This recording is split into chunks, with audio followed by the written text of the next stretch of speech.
ദൈവനാമത്തിന് മഹത്വം ഉണ്ടാകട്ടെ. ഇന്ന് പറയുന്ന ചിന്താവിഷയം നിർമ്മല വചനങ്ങൾ. സങ്കീർത്തനങ്ങൾ 12:6. യഹോവയുടെ വചനങ്ങൾ നിർമ്മല വചനങ്ങളാകുന്നു. നിലത്ത് ഉലയിൽ ഉരുക്കി 7 പ്രാവശ്യം ശുദ്ധി ചെയ്ത വെള്ളി പോലെ തന്നെ. നമ്മുടെ ദൈവം സത്യത്തിൻ്റെ ഒരു ദൈവമാകുന്നു. അവൻ്റെ വചനങ്ങൾ സത്യവചനങ്ങളാകുന്നു, നിർമ്മല വചനങ്ങളാകുന്നു. ദൈവത്തിൻ്റെ വചനം തെറ്റില്ലാത്തതാകുന്നു. നിന്റെ വചനത്തിൻ്റെ സാരം സത്യം തന്നെ. സങ്കീർത്തനങ്ങൾ 119:160. അവൻ തൻ്റെ ദാസനായ മോശെ മുഖാന്തരം അരുളി ചെയ്ത അവൻ്റെ നല്ല വാഗ്ദാനങ്ങൾ എല്ലാറ്റിലും വെച്ച് ഒന്നെങ്കിലും നിഷ്ഫലമായിട്ടില്ലല്ലോ. 1 രാജാക്കന്മാർ 8:56 പാർട്ട്. വളരെയധികം ദൃഢനിശ്ചയത്തോടെ അവയിൽ വിശ്വാസം അർപ്പിക്കാവുന്നതാണ്. അവൻ്റെ വാഗ്ദത്തങ്ങളിൽ യാതൊരു സംശയവുമില്ലാതെ വിശ്വസിക്കാവുന്നതാണ്. അവൻ്റെ നിർദ്ദേശങ്ങൾ പൂർണ്ണ ഹൃദയത്തോടെ സ്വീകരിക്കാവുന്നതാണ്.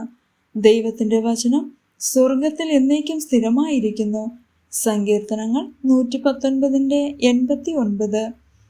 അവയെ രൂപാന്തരപ്പെടുത്തുകയോ മാറ്റുകയോ ചെയ്യത്തില്ല.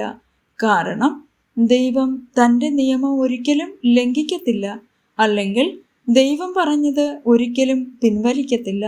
സങ്കീർത്തനങ്ങൾ 89:34. അവൻ്റെ വചനം എന്നേക്കും നിലനിൽക്കുന്നു. 1 പത്രോസ് 1:23. ദൈവത്തിൻ്റെ വചനം ശക്തിയേറിയ ഒരു സുരക്ഷിത സ്ഥലമാണ്. എന്തുകൊണ്ടെന്നാൽ അതുപോലെ നിർമ്മലമായതും തീർച്ചയായതും നിലനിൽക്കുന്നതുമായ വേറെ യാതൊന്നും ഇല്ല.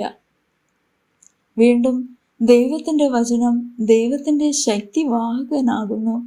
ഈ കാണുന്ന ലോകത്തിന് ദൃശ്യമായതല്ല കാരണം എന്ന് വരുമാറ് ലോകം ദൈവത്തിൻ്റെ വചനത്താൽ നിർമ്മിക്കപ്പെട്ടു എന്ന് നാം വിശ്വാസത്താൽ അറിയുന്നു.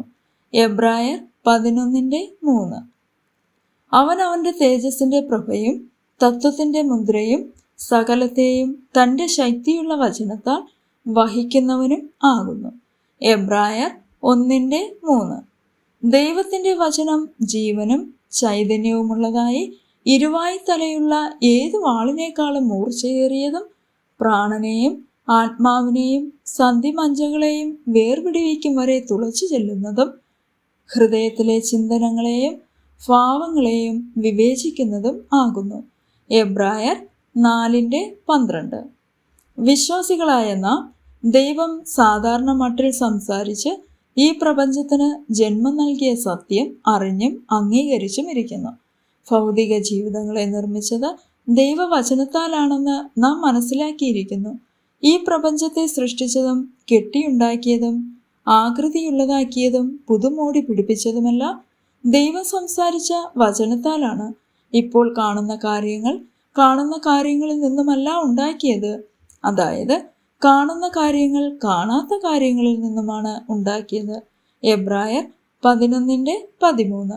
പ്രകൃതിപരമായത് വന്നത് ആത്മീകപരമായതിൽ നിന്നും ആണ്. ഇത് ശക്തിയേറിയ ഒരു സത്യമാണ്. ഇത് നമ്മൾ ഗ്രഹിക്കേണ്ടത് ആവശ്യമാണ്. ദൈവവചനം കാണാൻ പാടില്ലാത്തതായിരുന്നു. ആത്മീക പദാർത്ഥങ്ങൾ ഇന്ന് കാണുന്ന ലോകത്തിന് ജന്മം നൽകി. ദൈവം സംസാരിച്ച വചനങ്ങളാൽ എല്ലാം സൃഷ്ടിച്ചത് മാത്രമല്ല, എബ്രായർ 1:3 പ്രകാരം എല്ലാറ്റിനെയും വചനത്താൽ പിന്താങ്ങുകയും ചെയ്തു. ഈ പ്രപഞ്ചം മുഴുവനെയും താങ്ങി നിർത്തിയിരിക്കുന്നതും നിയന്ത്രിക്കുന്നതും ക്രമത്തിലും ചിട്ടയിലും വെച്ചിരിക്കുന്നതും ദൈവവചനത്താലാണ്. ദൈവവചനം മുഴുവനും ദൈവത്തിൻ്റെ ശക്തിയാണെന്ന് നമ്മൾ അംഗീകരിക്കുമ്പോൾ ഈ സത്യം നമുക്ക് ഗ്രഹിക്കുവാൻ കഴിയും. ഊർജതന്ത്രത്തിൽ വെളിച്ചത്തിൻ്റെ പ്രകൃതിയുടെ ഒരു പ്രമാണത്തിൽ വിവരിക്കുന്നത് വെളിച്ചത്തിൽ അടങ്ങിയിരിക്കുന്നത് ഫോട്ടോൺസ് എന്നാണ്.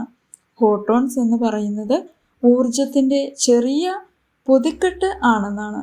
ഈ ഫോട്ടോണുകൾ ഇടുങ്ങിയ ഉന്നത്തിൽ തട്ടുമ്പോൾ അവയ്ക്ക് ഊർജം പുറത്തേക്ക് വിടുവാൻ കഴിയും.